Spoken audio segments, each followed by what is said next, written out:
Hai, Assalamualaikum. Salam sejahtera bersama dengan Cikgu Rozi. Untuk PDPR Matematik KSSM tingkatan 5, kita pergi pada bab yang pertama iaitu bab 1 ubahan. Terdapat 3 subtopik dalam ubahan ini iaitu ubahan langsung, ubahan songsang dan ubahan bergabung. Kita tengok ubahan langsung dulu ya. Apa yang ingin kita tahu dalam ubahan langsung ini ialah mengenai maksud ubahan langsung, dan juga cikgu akan ajar macam mana untuk menentukan hubungan antara dua pemboleh ubah bagi suatu ubahan langsung. Kita pergi slide yang kedua. Kita tengok apakah ubahan langsung, apakah dia maksud ubahan langsung. Ubahan langsung, cikgu baca maksudnya menerangkan perkaitan antara dua pemboleh ubah dengan keadaan apabila satu pemboleh ubah Y bertambah, maka pemboleh ubah X juga bertambah.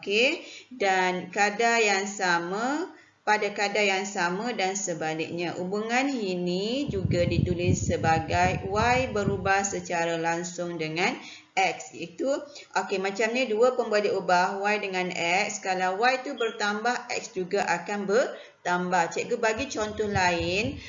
Contoh dia kalau awak nak buat tetamu datang ke rumah, awak nak masak beras. Kalau kita guna 5 cawan beras untuk 10 hidangan. 5 cawan beras untuk 10 hidangan. Kalau 10 cawan beras, berapakah bilangan hidangan?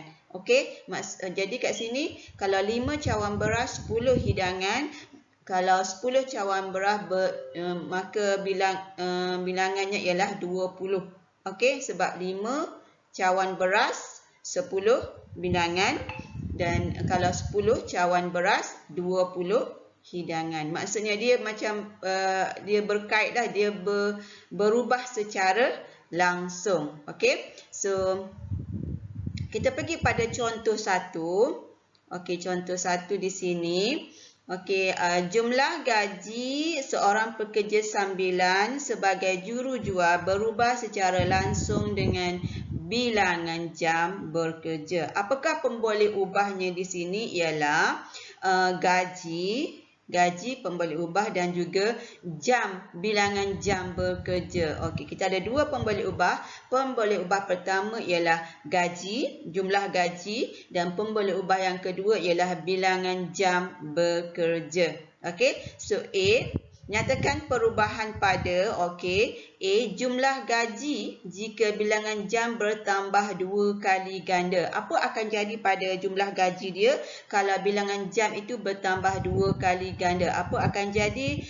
Jadi jumlah gaji jumlah gaji akan berkurang ke bertambah?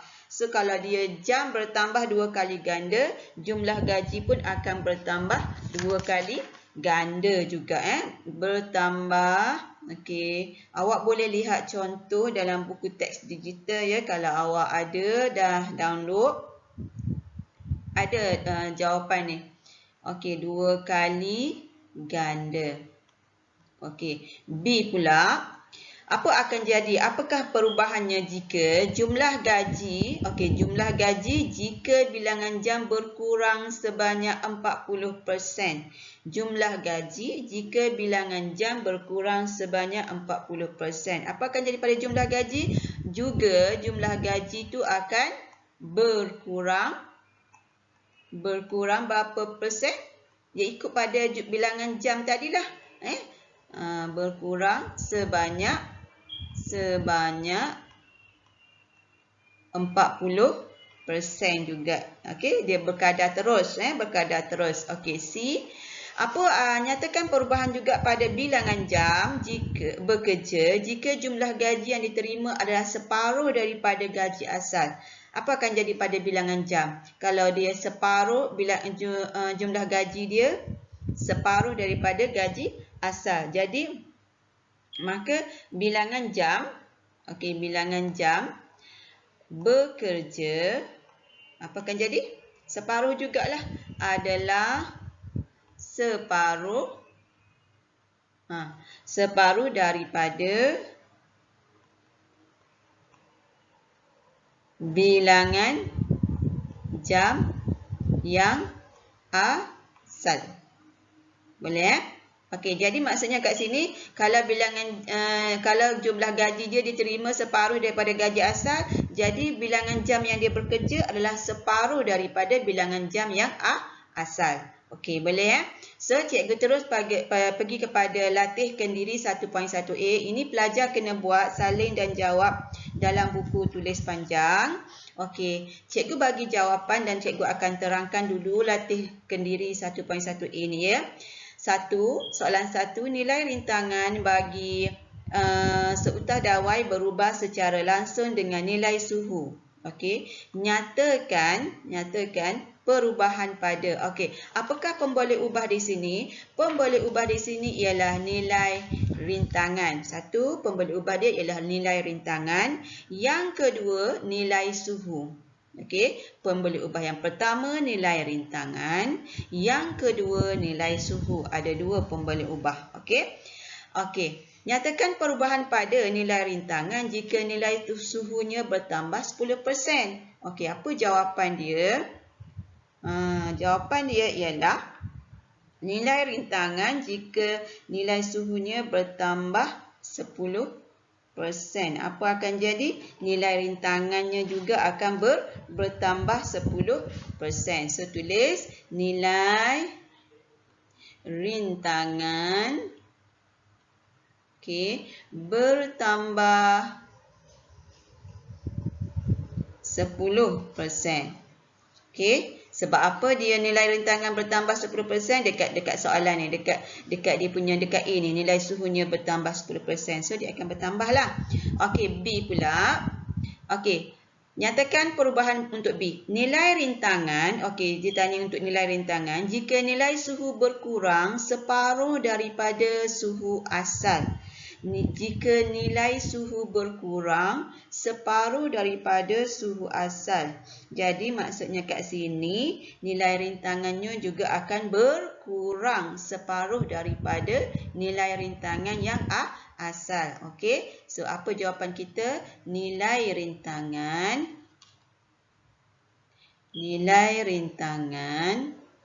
juga akan berkurang separuh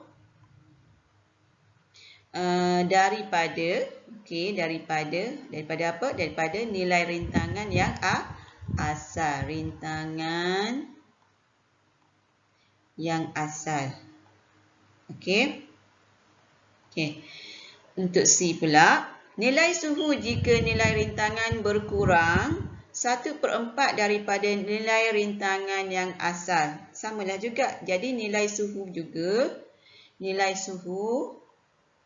berkurang jugalah. 1/4 daripada nilai suhu yang asal. Okey, boleh ya? Tengok balik pada soalan 1 ni macam mana dia berubah berkadar terus, perubahan langsung. Okey, kita pergi pada slide yang seterusnya. Okey, untuk soalan nombor 2 pula. Okey, cikgu baca soalan. Puan Wardina ingin membeli kacang hijau yang dijual pada harga X sekilogram. Nyatakan kacang hijau jika Puan Wardina membeli 500 gram kacang hijau. Okey, nyatakan harga kacang hijau. Okey, A.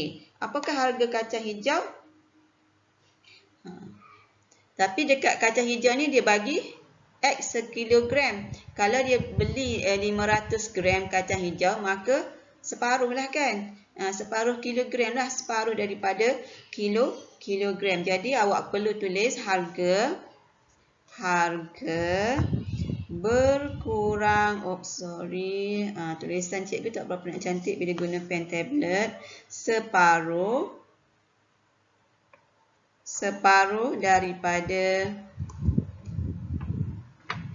harga RM X sekilogram. Okey. Kalau sekilogram, harga dia X. Kalau dia beli 500 gram, maksudnya harga dia separuh lah, kan? Jadi harga berkurang separuh daripada harga RM X sekilogram. Okey, kita tengok. 2 kg kacang hijau. Kalau dia beli 2 kg kacang hijau, apa akan jadi harganya? Harga berapa? Harganya bertambah. Bertambahlah, kan? Bertambah 2 kali ganda daripada harga asal. Harga asal. Jadi 2X. Asal RM X sekilogram. Okey. Yang pertama tadi dia beli 500 gram kacang hijau, so harga dia separuh.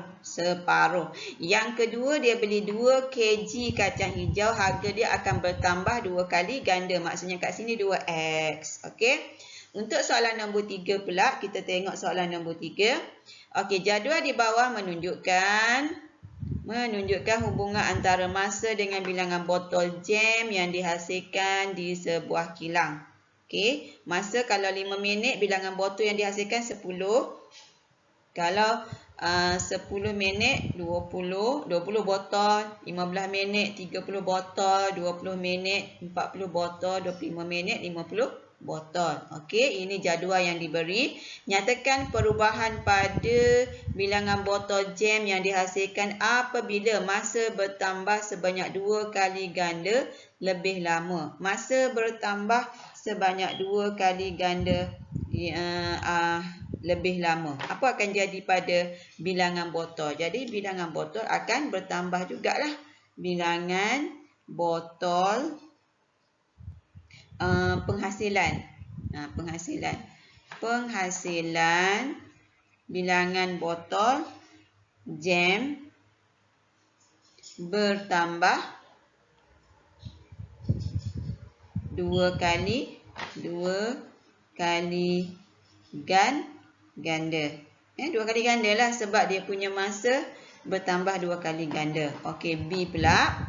Apa akan jadi masa dikurangkan separuh? Apa akan jadi? Jadi penghasilan bilangan botol jam. Penghasilan bilangan botol jam. Okey. Dikurangkan separuh.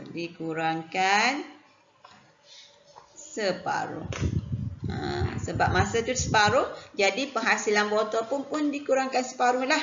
Okey, so cikgu nak awak salin soalan praktiskan diri 1.1A dan juga jawapan yang cikgu bagi ni dalam buku tulis panjang. Okey, terima kasih.